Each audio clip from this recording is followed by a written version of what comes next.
ಕರ್ನಾಟಕ ರಾಜ್ಯ ಮೊದಲ ರಾಜ್ಯ SIR ಅನ್ನ ಫೇಲ್ ಮಾಡಿದ ರಾಜ್ಯ. ಯಾವುದೇ ರಾಜ್ಯದಲ್ಲಿ SIR ಫೇಲ್ ಆಗಿಲ್ಲ. ಕಾನೂನು ಪ್ರಕಾರವಾಗಿ ಆಯಾ ರಾಜ್ಯಗಳಲ್ಲಿ ಎಷ್ಟೇ ಒತ್ತಡ ಇದ್ರೂ ಕೂಡ ನಮ್ಮ ಅಧಿಕಾರಿಗಳು ಸರಿಯಾದ ರೀತಿಯಲ್ಲಿ ನಡೆಸಿದ್ರು. ಮುಖ್ಯಮಂತ್ರಿಗಳು ಹೇಳ್ತಾರೆ ವೆಸ್ಟ್ ಬೆಂಗಾಲ್ ತಮಿಳುನಾಡಲ್ಲಿ ಮಾಡಿದಂಗೆ ನಾವು ಮಾಡಕ್ ಬಿಡಲ್ಲ ಅಂದ್ರೆ ನಿಮ್ಮ ಅರ್ಥ ಏನು? ಕರ್ನಾಟಕ ರಾಜ್ಯದಲ್ಲಿ ನ್ಯಾಯಯುತವಾಗಿ SIR ಅನ್ನ ಮಾಡಕ್ ಬಿಡಲ್ಲ. 2028ರಲ್ಲಿ ಮತ್ತೆ ನೀವು ಮುಖ್ಯಮಂತ್ರಿ ಆಗುವಂತ ಆತುರದಲ್ಲಿ ಕಾನೂನು ಬಾಹಿರವಾಗಿ SIR ಅನ್ನು ಮಾಡಕ್ಕೆ ಹೊರಟಿದ್ದೀರಿ.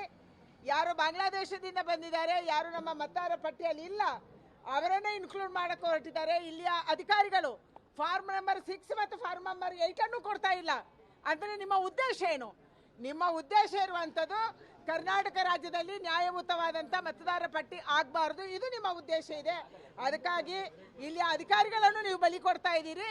ಇಲ್ಲಿಯ DC-ಗಳಿಗೆ ಅಥವಾ ಅಧಿಕಾರಿಗಳಿಗೆ ಸೂಚನೆ ಕೊಟ್ಟಿದ್ದೀರಿ, ಯಾರು ಕೂಡ ಮನೆ ಮನೆ ಹೋಗಬೇಡಿ, ಒಂದು ಕಡೆ ಕೂತ್ಕೊಳ್ಳಿ, ಅಲ್ಪಸಂಖ್ಯಾತರನ್ನ ಮತದಾರ ಪಟ್ಟಿಗೆ ಸೇರಿಸಿ ಅದರಿಂದ ನಾನು ಗೆದ್ದು ಬರ್ತೀನಿ ಅಂತ ಸೂಚನೆ ಕೊಟ್ಟಿದ್ದೀರಿ. ಅದಕ್ಕಾಗಿ ಇದು ಆಗ್ತಾ ಇದೆ. ಕರ್ನಾಟಕ ರಾಜ್ಯವನ್ನ ನೀವು ಸೋಲಿಸ್ತಾ ಇದ್ದೀರಿ.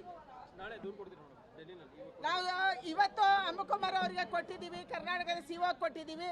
ಅಗತ್ಯ ಬಿದ್ದರೆ ನಾವು ಡೆಲ್ಲಿಯಲ್ಲಿ ಕೂಡ ಭೇಟಿ ಆಗ್ತೀವಿ. ಯಾಕಂದ್ರೆ ನಾನು ಈಗಾಗಲೇ ಡೆಲ್ಲಿಗೆ ಪತ್ರ ಬರೆದಿದ್ದೀನಿ. ಅದರ ಆಧಾರದಲ್ಲಿ ಇವತ್ತು ಅಲ್ಲಿ ಅಧಿಕಾರಿಗಳನ್ನು ಕೂಡ ಅವರು ಕಳಿಸ್ತಾ ಇದ್ದಾರೆ.